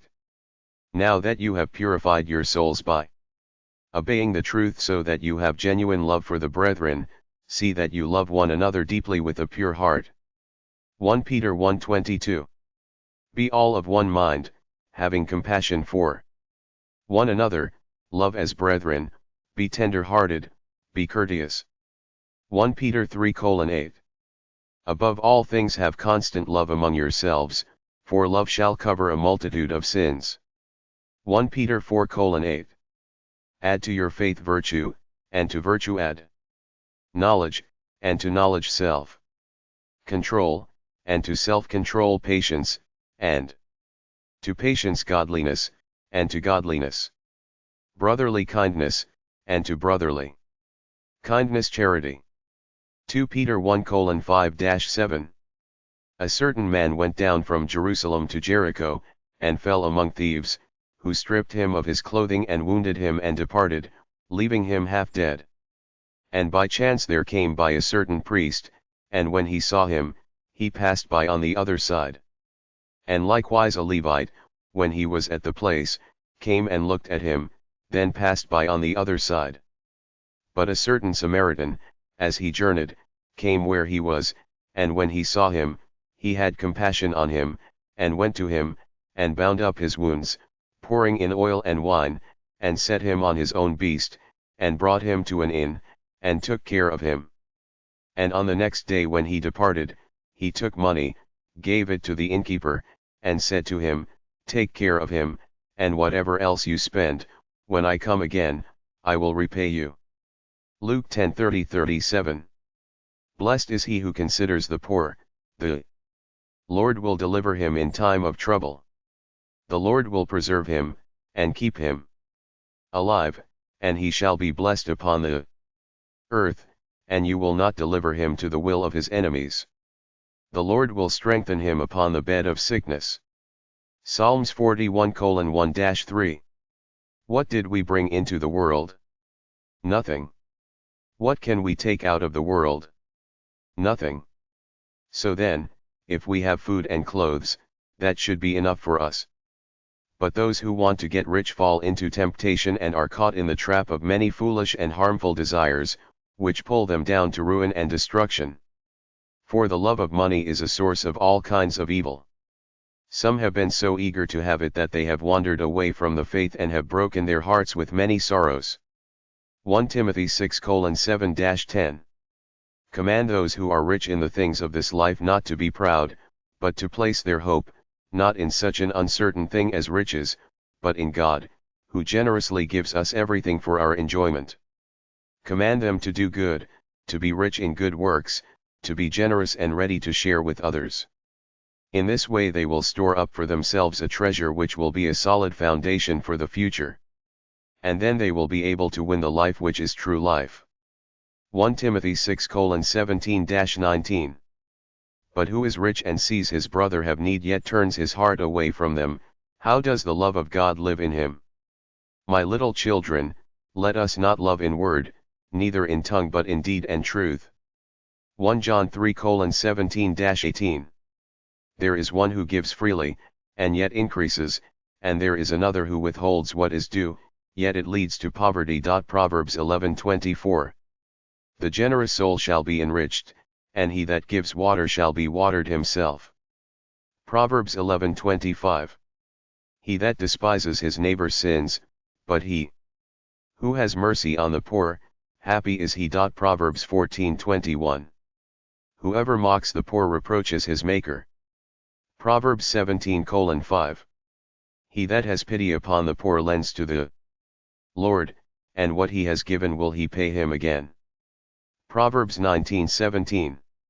He that has a bountiful eye shall be blessed, for he gives of his bread to the poor. Proverbs 22:9. He that gives to the poor shall not lack, but he who hides his eyes from them shall have many a curse. Proverbs 28:27. If you work on behalf of the hungry and satisfy the afflicted, then shall your light rise in the darkness, and your night shall be as the noonday. Isaiah 58:10. Love your enemies, and do good, and lend, hoping for nothing in return. And your reward shall be great, and you shall be the children of the highest, for he is kind to the ungrateful and to the evil. Be therefore merciful, as your Father also is merciful. Judge not, and you shall not be judged, condemn not, and you shall not be condemned, forgive, and you shall be forgiven. Luke 6:35-37. Give, and it shall be given to you, a good measure, pressed down, shaken together, and running over, shall men give into your lap. For the measure that you give shall be the measure you get back. Luke 6:38.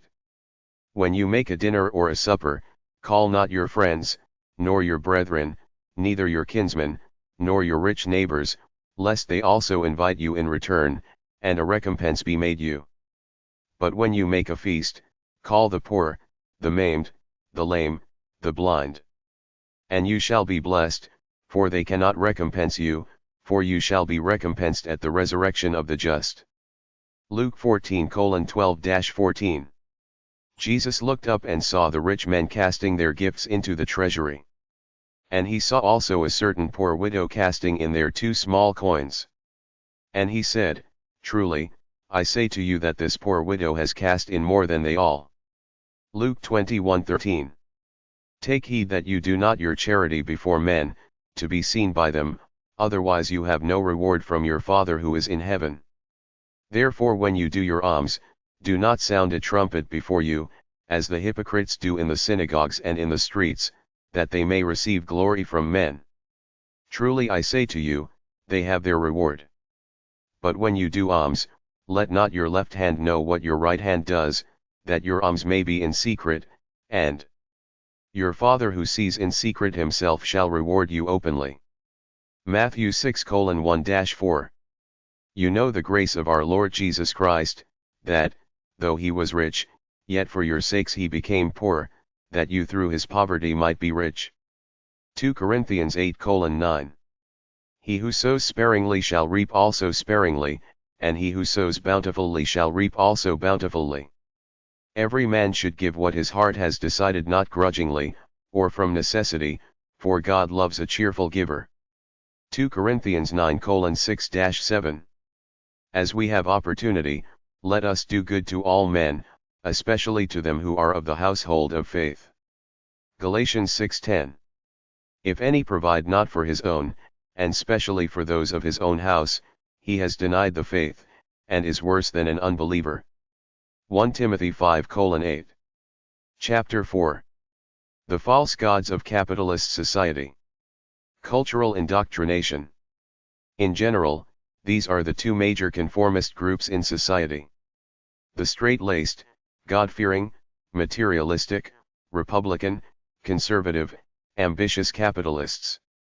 The artsy-fartsy, utopian, dreamer democratic liberals with stars in their eyes ranting on about loving their fellow man and living in peace while secretly all wanting to be some cool, fashionable, frivolous, trendy, cute pop superstar American Idol or something like that, making the scene wherever it's happening as defined by the pop culture entertainment industry. They think they're the cool, in crowd, and that the other crowd, the conservatives, are L7s, squares in the proverbial 60s sense. This is the box. As long as you pick one of these 2 groups and identify with it, you're in the box, you're safe, manageable, controllable, able to be manipulated by the cultural forces which control both ideologies, serving the purpose to give you the illusion that you're free enough to choose the one you want, but underneath the topical bull, both are the same. It comes down to who has the power, and whoever it is always acts in their own self-interest. There's no ideology involved. Republicans are no different than Democrats. That's just a phony role they play for the public. In the backrooms, they're the elitists brokering the power amongst themselves, and they don't particularly care about Joe Public except to get his vote. The capitalist ideology indoctrinates us to a set of rigid rules so we can structure our days with a bunch of discrete, disjointed activities a typical, generic, good, productive citizen does, not unified by any common thread except for conformity to the status quo, to get ahead, as they say, be successful in that one-dimensional world called the system. But life is really the natural flow of releasing the inspired sensual loving energy you feel in your soul in one big meld of constant experience, the practical, intellectual, creative, spiritual, shadow, aesthetic, intimate, social, sensual, etc., with only one central base, that unified essence you feel within that tells you everything you need to do as you go along. The capitalist ideology teaches us that we can be anything we want within the system from among the options they offer, but very rarely does anyone tell us we can live outside the box if we want, that we can make our own way and earn our keep by using our free minds wisely. On the lower level, you got the pop culture clones working their functional jobs, spending their leisure time trying to be cool and look good based on everything they see out there in the mass media that's marketed as hip, trendy, happenin', fly, off the hook, fly or boss. On a higher level, you got the ambitious conformists, living for achievement as a one-dimensional end to either advance further within the system or to conform with the societal ideal of a fulfilling life, kind of like achieving things to put notches on one's belt for ego's sake, not for the spiritual sake of doing whatever it is you might do for the inspired, intrinsic, transcendent ride of the journey, which makes all the difference to the headspace and the harmony of the players involved. It reminds me of those Cub Scouts wearing their sashes with their little achievement badges on them, meant to impress others as to how advanced and accomplished they are, but to enlightened minds, the reward is the experience of doing something, then it's over, not to reach some performance objective then get a badge so you can show off to others how cool and enlightened you are, to win a trophy or to put it on your resume to show how outstanding you are as a highly accomplished individual. Society is geared for achievement, creating something of tangible value from your efforts to earn money, status, power, and wealth, which is fine, but there's also such a thing as doing whatever it is you do for its own reward without any ulterior motives whatsoever except for helping someone or for the inspired, sensual enjoyment of the process itself. In an ideal world, we could enjoy our lives without winners and losers by cooperating with one another to be the best we can be for ourselves and to better the world in our own way. Competition, winning and losing, success and failure are terms created by the system. To my way of thinking, if you give it your all in any situation, you've released your natural energy, so you've fulfilled your purpose. There's no winning or losing. These are just things society has programmed into us to make us a bunch of lost neurotic souls hooked on keeping score, to aspire to win as defined by the system, to the detriment of our personal, relaxed enjoyment of life, and also to the detriment of peace and love in the world, because everywhere I look I see people keeping score, trying to topple the next guy or gal so they can sit on the transient throne for a while as the supreme being, even in the realm of the arts where many so-called artists are competing as to who sells the most product or gets the awards and is therefore the most popular. This is infantile stuff we should have grown out of in grade school or never been exposed to at all, just taught cooperation and teamwork as the pro-social values of life, but they had me competing for a model car at the age of 6, getting a star by my name on a piece of Bristol board every time I got all my homework right. This promotes superiority, inferiority, winners and losers. They should have set a standard and let all the individuals who wanted to try to reach it get the prize if they did, and left everyone else alone to do as they pleased. You should live for the prize of expending yourself greatly in the process that is your life, such that you constantly stay inspired enough to keep riding it. The time is now and the place is here. Wherever you go, there you are. There is no meaningful past, worrisome future, or even visionary future. It's just about being in the present every moment you live. Your business is not your illusory, far-off goals, dreams and fantasies. It's right here, right now, living only in the next few minutes. When you live like this, you eliminate all past memories of pain and suffering and all worries of the future, so to live in the present is to live as powerfully as you possibly can. Your main job is not to concern yourself with getting somewhere to slay that dragon and fulfill your deepest dreams, it's about living in the now. The assumption in the system is that you go along working your job, making money, earning the respect of your fellow citizens, proving yourself slowly over time such that you get promoted up to higher status positions and come to new insights that continuously transform you into a wonderful, ever-expanding, advanced individual. But this is not true. You are who you are right now, the same essence you were when God shot his lightning bolt into you at conception, the same kid you were at 5 years old, and the same old man or woman you will be at 80. Your essence/soul never changes. Once you find it, it's just a matter of honoring it by staying close to this natural power inside, by releasing it all the time through inspired exertion. If you believe in a Christian God, he said that we are in him and he is in us through Jesus' speech in John 10:34-35, Jesus answered, "It is written in your own law that God said, you are gods." We know that what the scripture says is true forever, and God called those people gods, the people to whom his message was given. And 14:20, when that day comes, you will know that I am in my Father and that you are in me, just as I am in you. Luke 17:21 says, "The kingdom of God is within you."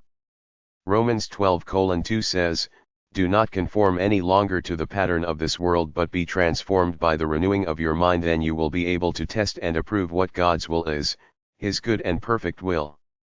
According to this logic, the purest part of us is our divine soul, His power put into you when you were born to give you a blueprint for your life, so it's good and right and the most natural thing in the world should be to follow it, to live in peace and harmony with yourself. But many won't. They will follow the things the world dangles in front of them, which are not necessarily part of the true spiritual essences they were born with, and then we wonder why there's so much anger, discord and sadness in the world despite all our material wealth. The dance of life vs. going for goals. If you ain't having fun, you best be doing something else. Cowboy Slowpoke. If you try something and it feels good, you're going in the right direction. Just keep doing it. To find yourself is not a conscious goal you aspire to, like getting a good job. It's letting yourself go enough to be who you really are. The enlightened person is not bound by the achievement bent of the capitalist world to do concrete things for tangible results and call it fulfilling a goal, dream, performance objective, or success. He lives by the flow within himself, doing things out of love and enjoyment for the process as an end in themselves. He doesn't have to prove anything to anybody in the outside world, just do whatever it is that keeps him close to his intuitive standard day by day.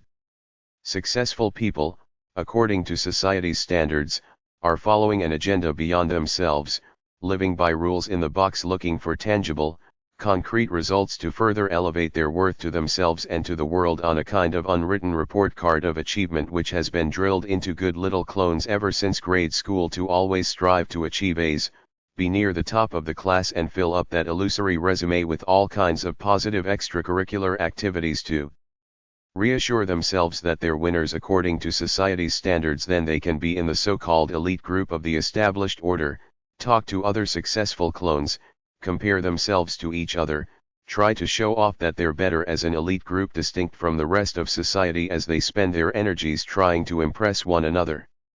Everybody was born with unique tendencies that they can develop to fulfill their divinely inspired purpose in life, whatever it might be, and get good feelings about themselves in the process because they're following their true natures. A good life is to pursue as many different things as you can out in the world until you find those few things you feel naturally attracted to because they're part of the inherent nature in your soul. A brainwashed life is to not do too much beyond the societal agenda and the regular daily routine in your neck of the woods, which leads to a rather limited existence. In the book, The Sayings of the Lay Disciple Ho, enlightened thinker Piang Yun described enlightenment. My daily activities are no different. Only I'm in harmony with them. Drawing water, chopping wood. How marvelous, what a miracle. What is a dull, compromised life? The more I want to do something, the less I call it work. The less I want to do something, the more I call it work. The old Maori warrior, New Zealand Aborigine, said, "Do the hardest thing you can imagine for yourself and speak the truth as you see it with a clear conscience." Physiologically, when you live creatively inspired, physically active, loving, affectionate and sensually vital all at the same time in a tasty mix, your body releases the endorphins, dopamine, norepinephrine, oxytocin, and serotonin, which help keep you young, happy and relaxed. Whereas most of the conventional world assumes that if you have goals, dreams, and ambitions, you need a massive amount of self-discipline and general deprivation overall in order to achieve them, because these type of people assume that hard work, expending energy in general, is undesirable and people generally want to avoid it if at all possible. Albert Camus, the existentialist philosopher, said, "Ask yourself the following question every day: why shouldn't I commit suicide today?" When you can answer that question with a noble answer you feel right about, you've got your purpose or mission. The only real purpose of life is to connect with that divinity that lives inside of you. In a pragmatic sense, the real challenge is to get over all that crap and phony knowledge you were brainwashed by to find your own way, trust it and go with it. Most of us don't get an instantaneous revelation that clears everything up. It's done over time by analyzing your life a little at a time after some unsettling event to see what you're all about. I went through the rat race, played by its rules, got comfortable, but then things happened and I realized life by the system wasn't as righteous and good as it was presented to be, that the cute little rule of the establishment which tells you to play its game and you will be rewarded equitably for your efforts wasn't true. Lots of good, hard-working people give themselves up to the system expecting a solid return only to be betrayed at some point in life by things like the following points. Realizing their career was a meaningless venture. That they didn't do what they really wanted to do with their lives. That all their material possessions and or status in the world didn't make them happy. That working out in the workforce makes you competitive and status conscious. That the stress of work destroys the body and mind. That a conventional job wastes the valuable time of your life and destroys your soul. Other things could happen like getting fired, going bankrupt, losing your savings in bad investments, getting your pension plan trashed by greedy pension managers, having it all wiped out in a flood, getting a terminal disease, a divorce, having a criminal son, anything that depletes your inspired energy, takes the wind out of your sails.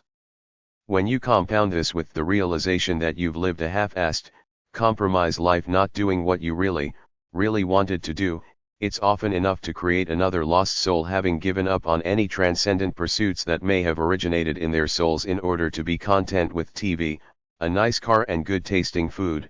So what? The system has lied to you. I know of no country in which there is so little independence of mind and real freedom of discussion as in America. The majority raises formidable barriers around the liberty of opinion. Within these barriers an author may write what he pleases, but woe to him if he goes beyond them. Alexis de Tocqueville. Democracy in America, 1835. You cannot do anything wonderful driven by competition, you cannot do anything noble from pride. John Ruskin. My work was so long so little appreciated that I learned not to care a scrap for either blame or praise. James Murray. When you get to the top, you realize there's nothing there. Freddie Mercury, pop band queen. The joy of your spirit is the indication of your strength. Ralph Waldo Emerson. Any real human being does not limit themselves to any ideology regardless of how pervasive it is in the culture, even the ideology of American apple pie capitalism, gung-ho patriotism, or pious Christianity. You are who you are when you're born, and if you're wise and lucky, you won't let the world change you. You will be that same essence when you die. It could get covered over and buried by the influences of the world as you live your life, but you might find your true essence and live it out. If and when you find your essence, otherwise known as your soul, you will realize your intensity and vitality decreases with age, but your true essence never changes. It's always there, ready and willing to take you to the life you belong in if you're astute enough to realize this and follow it. You can live in the system and use it to achieve your means of financial success, but have the sense to know your inherent nature is much freer and larger than this. Know that outside forces have had a very big effect on indoctrinating you to be the person you are today unless you're enlightened and free, but there are very few enlightened, free people around. I'm not totally against the traditional version of the American dream. Society has to develop docile, conformist workers and manageable citizens in order to keep the machine running smoothly, but some of us weren't meant to live by the system's agenda to turn us into punctual worker clones. Of course, I have to live within the system if I'm to earn enough money to survive, but as a free being in the universe, I have the right to do it my way, with my own natural abilities that I had when I was born. The only way to live a glorious life, regardless of whether you're a part of the system or a free artist on the fringes, is to follow the essence you were born with, to try to reach the limits of your natural inspired potential day after day after day until you pass on into the ether. You can do this to some extent while not jeopardizing your position in the system.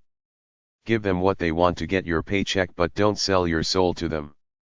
No matter how much money you might have, you can't buy time nor the inspired and sensual quality of life you live. You have to earn it through action and attitude, which is why a lot of people with a lot of money miss the boat on living a truly great life true to themselves. Life is a journey of finite time, and the one who goes through spending most of it doing what he or she wants is the one who wins the game.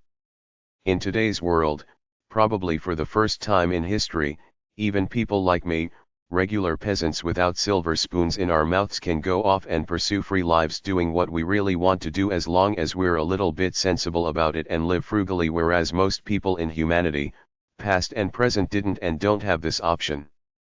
Good capitalism. There is no wealth but life itself, living to be inspired, transcendent and joyful every single day. I do what I do for the art of it, for the love of the process, to feel good and stay inspired. It's an end in itself to keep my youthful fires of inspiration burning brightly. This is the challenge of life for enlightened free spirits in the modern world: find the art within yourself, parlay it into a means to earn your cash by helping people, and enjoy the journey as you go along. True worth comes when you develop your soul to become the person you were meant to be via the seed your Creator shot into you when you were born. There is power in everyone, something they can do and want to do that can help the human race and possibly lead it to the next frontier. A great life is to find yourself, create your own journey, and do something useful with it that can help somebody and earn you some cash. They respond in kind by buying your product or service, whatever it may be, which is the biggest compliment you can get: people paying for your soul's work because it helps or inspires them somehow. Self-interest is the greatest motivator on the planet, to do something for someone to get something for yourself, which is why I believe acting out of self-interest to channel the positive energy in your soul to help others is the true path to success in life. There are a few selfless, compassionate souls around, generally religious types, but by and large, our primal natures are self-centered, so you generally need to act out of self-interest in order to give it your all. My brand of capitalism is good capitalism. Find something you love to do that fills a need that can earn you your keep and the goodwill of people, which will make you feel good plus get you brownie points from your God towards a ticket to heaven. This is my pragmatic argument for capitalistic success for both business and creative types. Although I give worthy effort to the capitalist venture of this book, it was really a labor of love. I did it for the art of it, out of my own spiritual, creative need to give the symbolic finger to all that fake conventional knowledge out there masquerading as truth, because I feel so strongly about how deceptive and crappy it is, all that psychology, self-help, sociology stuff pretending to be happen and wisdom, with all those fake one-dimensional gurus acting like they know something advanced.